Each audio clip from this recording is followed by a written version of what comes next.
ஒரு முதலமைச்சர் இன்னைக்கு வந்து பாத்தீங்கன்னா ஒரு கன்னியாகுமரிக்கு வராரு.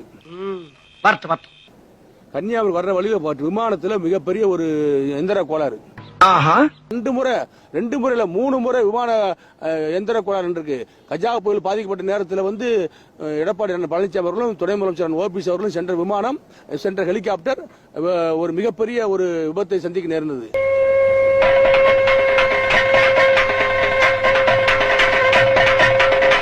என்ன பூடிச்சா? என்னது? இல்ல இந்த நேரத்துக்கு ஒரு பிளைட் போகணும், அதான் போச்சான்னு பார்த்தேன். அதான பார்த்தேன். நீ போவியா? இன்னும் யார போக வச்சு பொறிகள் எல்லாம் இறக்கி வைக்க போறியோ? எங்க பார்த்தாலும் மேகமூட்டம், மலைச்சாரல், என்ன ஒரே பனிமூட்டமா இருக்கு.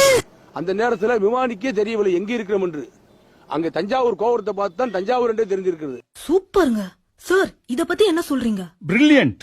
இவர் ஆக்ஸ்போர்ட் யூனிவர்சிட்டியில படிச்சிருக்கணும். இந்த மாதிரி ஆளுதான் நம்ம நாட்டுக்கு பிரைம் மினிஸ்டரா தேவைப்படுது. இவர் எங்க இருக்காருன்னு பார்த்து கண்டுபிடிங்க. அந்த விபத்திலிருந்தும் தப்பி வந்து பழனி அடுத்து கொஞ்சம் ஒரு வாரம் கழிச்சு கார்ல ட்ரெயின்ல வந்தாரு. எல்லா பகுதிக்கும் கார்ல வந்து இறங்கி பார்த்தாரு. அதுக்கு பின்னாடி சேலம் போயில ஒரு பிரச்சனை.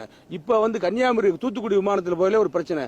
காலையில பால்காரங்கிட்ட பிரச்சனை, வரும்போது ஆட்டோக்காரங்கிட்ட பிரச்சனை, 2 நாளா வயிறு பிரச்சனை. நான் உன் பிரச்சனையை கேட்கலையா?